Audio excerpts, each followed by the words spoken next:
Minor குஞ்சு, நம்ம minor குஞ்சு இருக்கார்ல எஃப்ஜே, பொண்ணுங்களோட தான் இருப்பார் அவர்.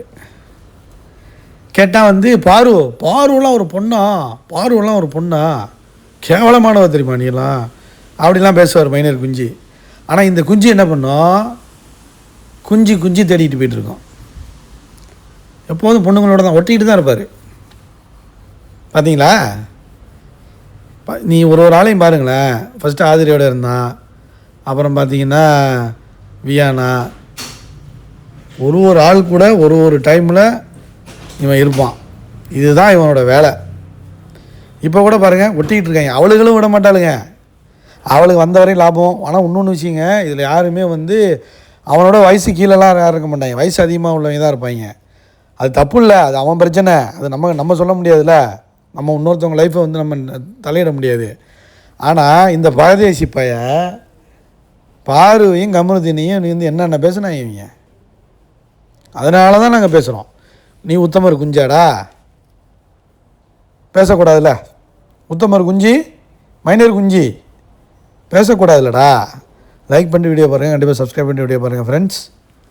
அதனால தான் செருப்புகள்ட்டே அடிக்கணும் அவனெல்லாம். புரியுதா உங்களுக்கு? இந்த மாதிரியான மனநிலை உள்ளவன் தான் அவன். அதை பார்த்தீங்கன்னா கெமி கூடவே இருக்குது. அதை விட ஃப்ரெண்டுன்னு வச்சுப்போம், அது எப்போதுமே ஃப்ரெண்டுன்னு தான் சொல்லும். ஸோ இவங்க கொஞ்சம் க்ளோஸாக இருப்பாங்க, ஃப்ரெண்டாக இருப்பாங்க.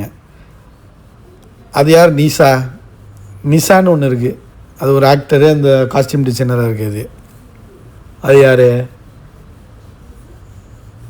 நம்ம சொல்ல முடியாது ஒன்றும். அடுத்து ஹேமா சின்ஹான்னு ஒருத்தி இருக்கா, அவள் யார்? ஃப்ரெண்ட்ஸ் கேட்டிங்கன்னா ஃப்ரெண்ட்ஸும் ஆதிரை சொன்னாங்க பார்த்தீங்களா, நாங்கள் வந்து ஒரு ஃப்ரெண்ட்ஸ் வித் பெனிஃபிட்ஸ். வியானா நாங்கள் ஜஸ்ட் ஃப்ரெண்ட்ஸ். கடைசியாக செருப்பல்ட்டே அடிச்சிருச்சு வியானா, அது வேறு விஷயம். ஆதிரைக்கு தான் சொர்ணம் இல்லாமல் போய் திரும்ப சேர்ந்துருச்சு. வியானா வந்து செப்பாலால் சப்புன்னு அடித்த மாதிரி அடிச்சிருச்சு. ஏன்னா அவங்க அம்மாவுக்கு பிடிக்கல, வியானாவோட அம்மாவுக்கு பிடிக்கல. ஆக்சுவலி போட்டு பொழந்து விட்டு போயிடுச்சு. அவன் ட்ரை பண்ணான், அரோராவையும் ட்ரை பண்ணான். பட் அரோரா வந்து ட்ரையாங்கிளில் இருந்தாங்களே, அதனால் இங்கே ஒர்க் அவுட் ஆகலை. எல்லாத்தையும் ஃப்ரெண்ட்ஸுன்னு சொல்லிட்டு போயிடுவான், போய் தடவுன்னு தடவிட்டு ஃப்ரெண்ட்ஸுன்றுவான். இதில் வந்து பாருவும் கமருதீனும் உண்மையாக காதல் பண்ணாங்க. அவங்கள வந்து வேறு மாதிரி சித்தரிச்சுட்டு இவன் போய் எல்லோரும் தடவிக்கிட்டு ஃப்ரெண்ட்ஸு அக்கா அம்மா அதுவும்மா தடவிக்கிட்டு இருப்பான். இப்போ கூட பாருங்கள் ஃப்ரெண்ட்ஸுன்னு தான் சொல்லுவாங்க. உடனே போய் பாருங்கள் ஃப்ரெண்ட்ஸுங்க, ஃப்ரெண்ட்ஸ் வித் பெனிஃபிட்ஸ் பாங்க அப்படிம்பாங்க. இதெல்லாம் நம்ம கேட்டுட்டு தாங்க இருக்கணும். லைக் பண்ணுங்கள், ஷேர் பண்ணுங்கள், கமெண்ட் பண்ணுங்கள்.